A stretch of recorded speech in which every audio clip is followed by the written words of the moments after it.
Word Hi, Insights. welcome to Word Insight. And I want to thank God for His strength and His grace for for everything.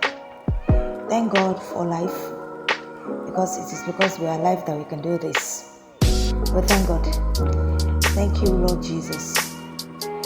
I want to welcome you once again to Word Insight, and I want to just remind us that we should kindly follow us, support us by following us on our TikTok account, subscribing to our YouTube channel, liking, favoriting, sharing, and commenting, as the case may be.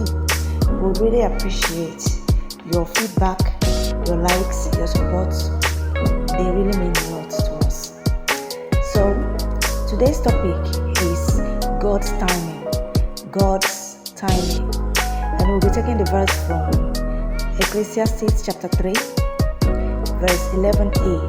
We're just going to be reading the first part of it, 11a, which says, He has made everything beautiful in His time. He has made everything beautiful in His time. Now, that verse, when I first read it, it really did not mean a lot to me. But gradually, as time went on, I began to see meaning to it.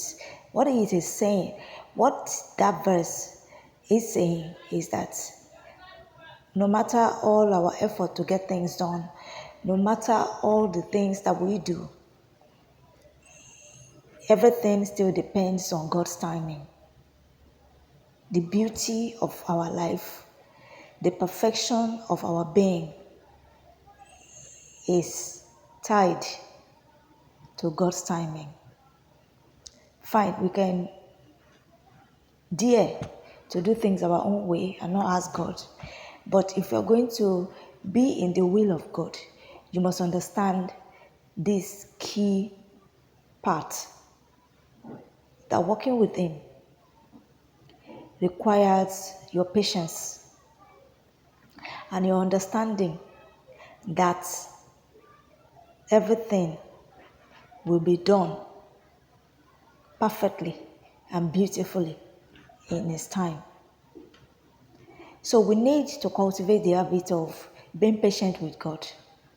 This God that we serve is not, He loves us so much, and He wants to give us everything that we want, to make us comfortable, to make his initial thought, was to, give us everything we wanted, make life so easy for us. But when sin entered, things became a little bit complicated. You understand? So now we have to choose between working with Him or going our own way, which was what our forefathers in the Bible did. Adam did.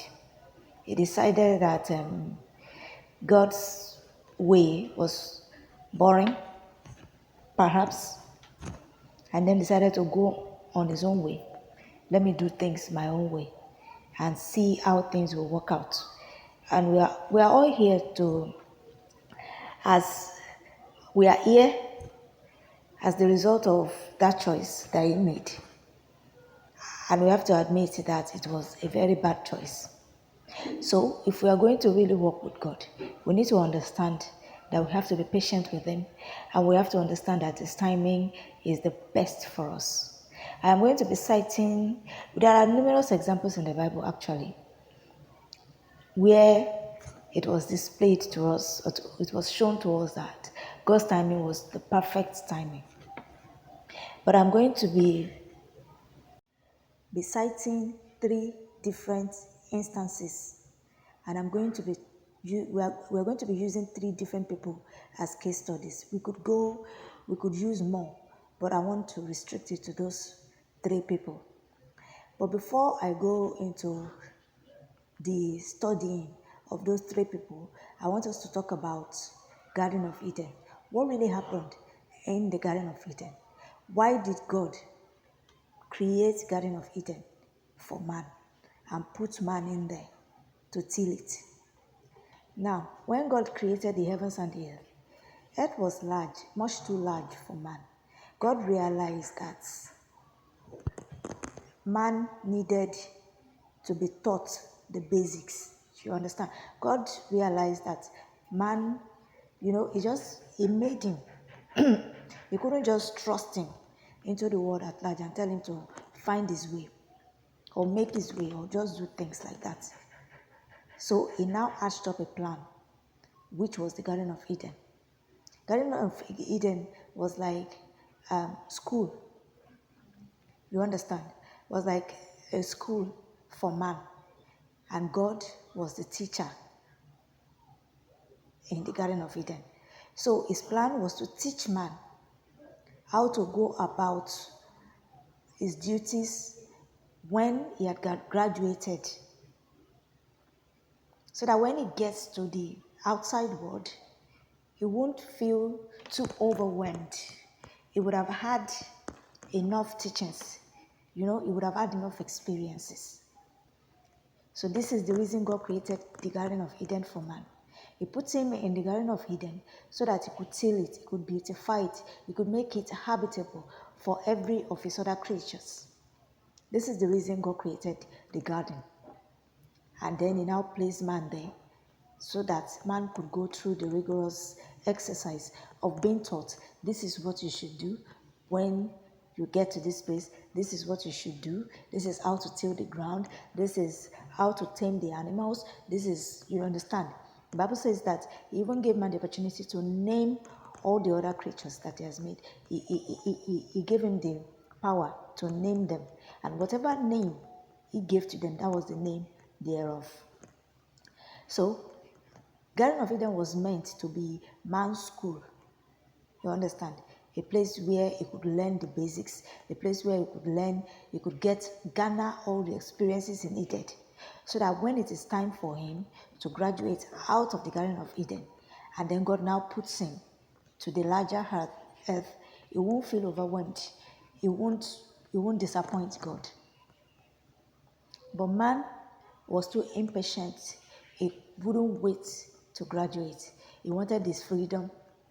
He wanted to be free from God because maybe he thought that he had had enough. So he felt, no, he doesn't want to be constricted to the Garden of Eden anymore. When God made the garden, he provided because that's God's plan. He wanted us to be I don't want to use spoil now. He wouldn't spoil us. He wanted us to work quite all right. But he didn't want man to work for food. Because food had already been provided. Man had everything that he needed to survive in the Garden of Eden. He had it all. All he just needed to do was reach out, pluck whatever fruits he wanted to eat for the day, reach out, get whatever herbs he needed for the day, reach out, get whatever, water, whatever it is that he wanted to satisfy himself. He had it all in the garden. Just like we have it all on earth now today. All we just needed to do was to reach out and get what we needed to survive. You understand?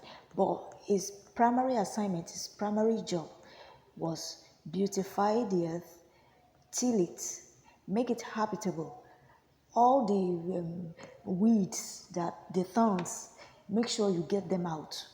Make it habitable. Make sure that the trees are growing as they should. The animals are behaving as they should. That was the primary assignment of man. But man,